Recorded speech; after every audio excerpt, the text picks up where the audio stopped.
Hey folks, okay, so I want to start creating content that I'm actually passionate about and I'm not just creating so I can have an online presence.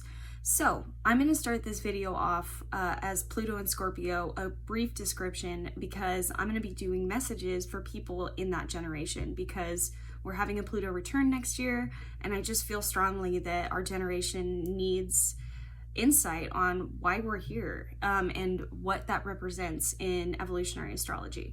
So the Pluto and Scorpio generation is going to be from 1984 to 1995. So if you were born in between those years, then you would be Pluto and Scorpio. You don't have to look at your chart or anything. You just have to be born in between those years. So Pluto is the nature, in evolutionary astrology, it represents the nature of or the cause of our incarnation, or why we came to this earth. It's whatever nature that we come into. So Scorpio would be the archetype that we came into this world with. It's the unresolved emotional attachments that we have from previous lives that we're coming back into this life to explore. So with a serious placement like Scorpio, where that is the ultimate quintessential energy of power, is Pluto in Scorpio, talking about empowerment through the psyche, through the subconscious. So we came basically into this life to confront the nature of ourselves, to understand our inner limitations, and how to overcome them by confronting ourselves, by confronting the psyche. I feel like a lot of us are going through this right now with the Pluto and Scorpio generation. It's like, with Pluto and Scorpio, we have a tendency to attach ourselves strongly to our environment or the symbols that we were raised around. So for example, a lot of us were attached to the outer world and searching for outer answers prior to 2020, or maybe a little bit before 2020, depending on who you are. But when I say attached to looking for answers outside of ourselves, it's like we found abundance in big bank accounts. We wanted big houses. We wanted fast cars. We wanted to consume because that's what we were raised in. That's the kind of archetype that we were looking for, or that's how we were putting ourselves out there, because that was a level of empowerment that we felt as we were growing up. So if that makes any sense, it's basically we came here to open and explore the doors to our subconscious, to figure out what empowers us. The rickety ways of Pluto and Scorpio, though, is that there has some type of abandonment or loss theme to it. And a lot of us in this generation have it, whether that be with the father, whether that be watching abandonment in the relationships around us with our aunties, our uncles, our sisters, our brothers, our fathers, our mothers, heavily divorced generation, heavily disempowering generation. We grew up with a lot of trauma. We grew up with Rodney King, some of us that are earlier in the generation. We grew up with 9/11. We grew up with a war in Iraq. We grew up with sexualized television being in your face, whereas other generations didn't deal with that previously. We dealt with a lot of themes of abuse, child trafficking, photos on milk cartons, those topics of discussion that were previously taboo in other generations are coming to the forefront in this generation. And the thing is that us as Pluto and Scorpio, we're not afraid to delve into that. We're not afraid to discover that. So on a collective level, I feel like a lot of us in 2020, what we were doing was we were learning how to empower ourselves apart from the symbols that we were naturally brought up in. Okay, so for example, I'll give you a personal example. For me, I grew up in a generation where you were supposed to have 2.5 kids, and you were supposed to be married, and you were supposed to do the 9-to-5 job, and blah, blah, blah, blah, blah. You know, that was, or I'd like to say I grew up in an environment that pushed that heavily, especially when I was getting into my 20s and adapting into a new state. So literally a new state from California to Oregon. So with that came themes of, with 2020, I realized that that's not what I truly want. Maybe that's what the people around me truly wanted for me, because that's what they thought was going to be stable and grounding and fulfilling. But at the same time, I was moving that way for about 5 years. I do have 2 kids, and I felt alone. I felt very alone, and I felt like I wasn't doing anything. I didn't have a purpose or a mission.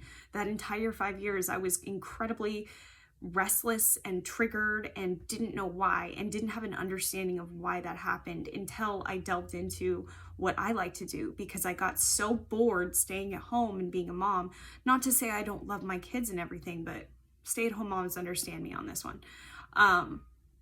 I'm a working person. I like to work. I'm a Sagittarius moon, so I like to adventure. I have a little bit of a lone wolf quality to me, and whatever partner is with me is going to have to understand and accept that and trust that. And I had to realize that. I had to go through these traumatic situations, almost get married, not get married, deal with deal with issues of suppressed sexuality that I had been pent up for years about, deal with the shame of feeling like I had to get sober. I was an alcoholic, so I had to get sober. And when I got sober, it was like I felt like I couldn't make my own decisions. So I was solely relying on the people around me to make decisions for me. So because I didn't trust myself, I was so shameful of myself.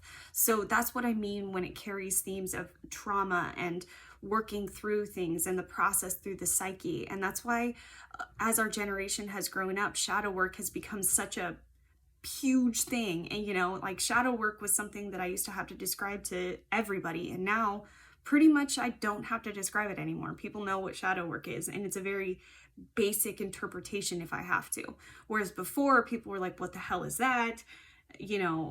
Feelings weren't the priority, let's put it that way. Okay. Scorpio also holds undertones of delving into what exists below the surface. What exists with the taboo. So a lot of us have dealt with themes of that, or we've had parents that are like, why do you like that? Why do you say things like that? What's that dark humor about? Dark humor is like the epitome of our generation. That's like our generation's cry is dark humor. Because we've dealt with it, and because if you don't laugh, you cry, and you have to find a way to deal with that and process that. So a lot of us have come up very sarcastic, or being able to see the positive side of light because we've been through so much negative, and because we've had to transmute that and work through that because it's been so pushed into our faces. A lot of us prior to 2020 maybe were in positions of work where we felt like we were demoralized, underpaid, where we were not treated like we should have been, or we didn't feel like we were empowered in the position that we were in. And really a lot of what 2020 and on is about finding what empowers you. But the problem with finding what empowers you in this generation is that we are so solely attached to one image that it's crushing when that image falls apart, or it's no longer relevant to our life, or we no longer resonate with it. So a lot of us have been dealing with the grief and the processing of losing that image and having to create a new one, and having to know that we are just as worthy even though we are changing and evolving and different. A lot of us have held questions of, will I still be the same if I stop doing this? Will I still be as funny if I don't do this? Will I still hold the same friends, carry the same weight? All these questions of fear and grief. And it almost can feel overwhelming at times with a lot of us. And really what I think it's trying to do, because it just feels so, sometimes, especially last year, it felt so fucking noisy to me. Like it just, all of the whys and the trying to understand what was going on and having to remain accountable for all the bullshit that, we all did the best we could with what we had until that year, kind of thing.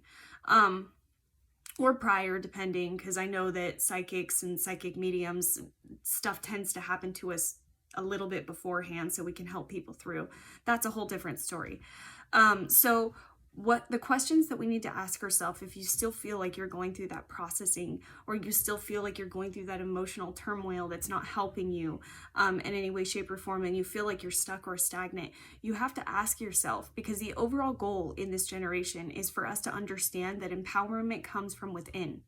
It doesn't come from without us, or it doesn't come from people, places, and things that are outside of us. Power comes from who we are as individuals, what we deserve, which is everything, because we're born and we're here.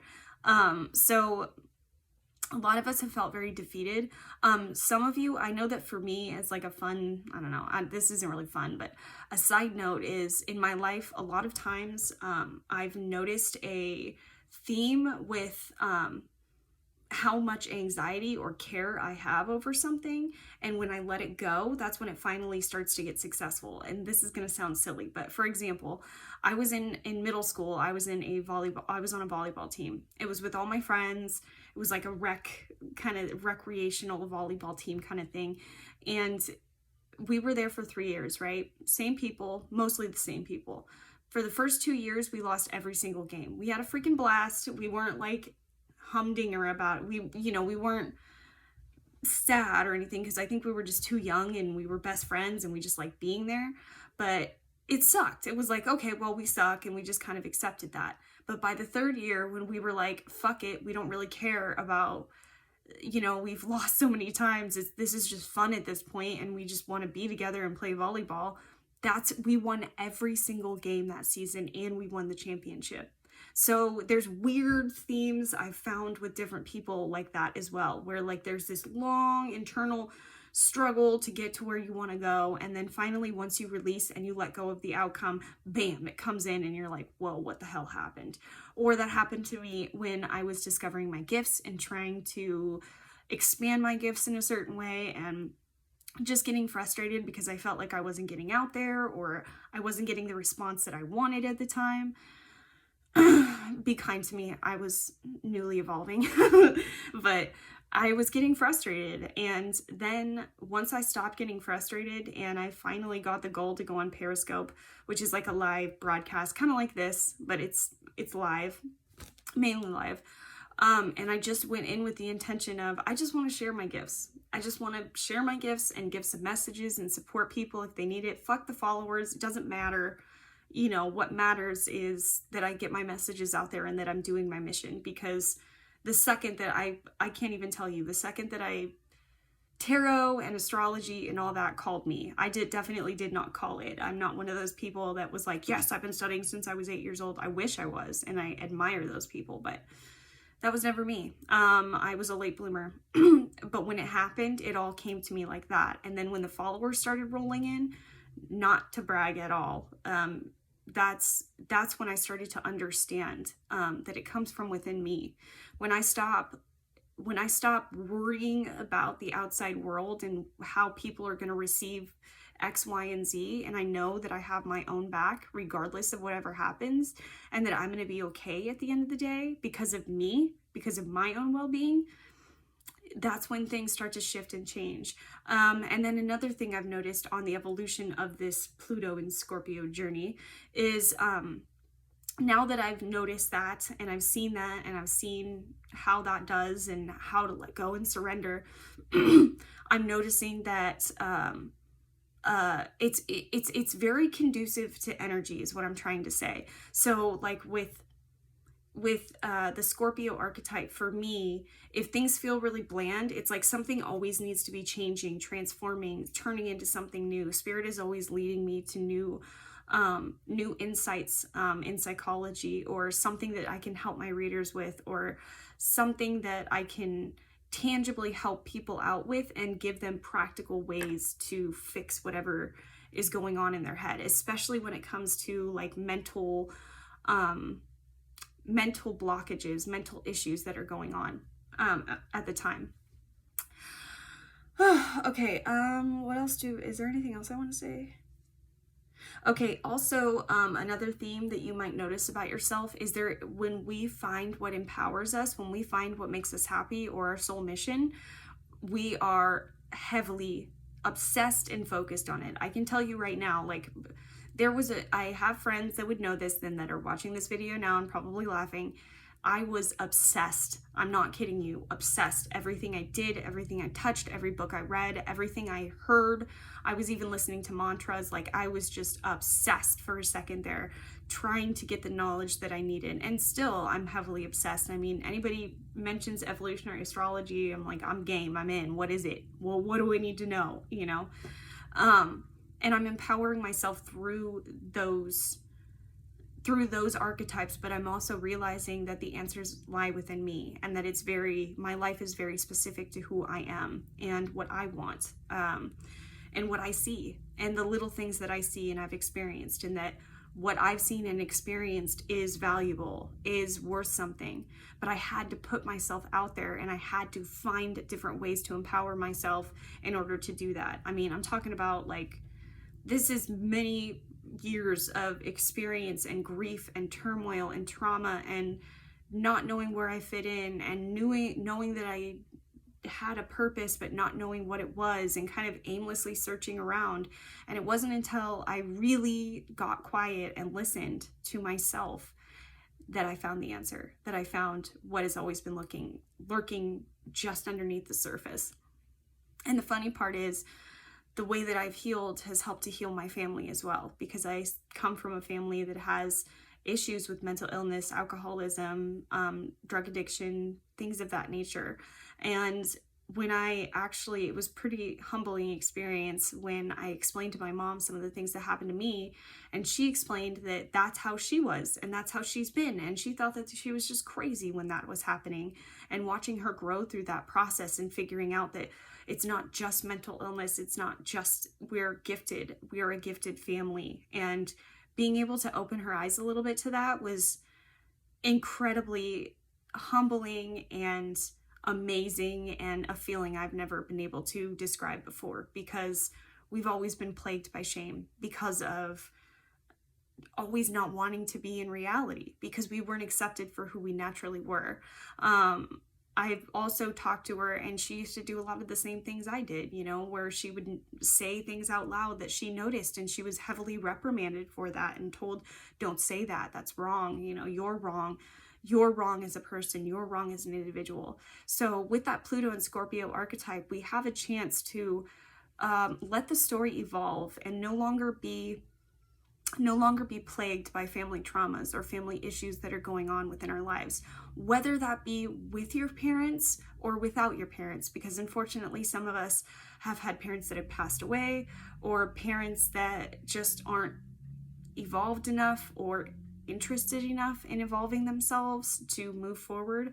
But for the people in my generation that are fortunate enough to have that happen, and you feel like you're going through difficulties with your parents and it's never going to change, I encourage you to set up boundaries, obviously, for yourself, obviously. But if you're feeling frustrated, I really, really encourage you to let the story evolve. Please let the story evolve. Please keep moving forward, and doing the things that you need to do, and trusting your body and trusting the answers that you're finding within, because you are so worth it. So I talked about understanding inner limitations, and how to overcome them by confronting the self. But basically, in summary, if everything else in this video was like, whoa, the thing I want you to learn as a Pluto and Scorpio generation is, overall, our goal is to understand that the answers are not outside of ourselves. They have always been within us. And it's when we're on the road to empowering ourselves, trusting our bodies and the reactions that our bodies are giving us when shit's going down or when something feels really right. It's important. That's the main goal of this generation, really.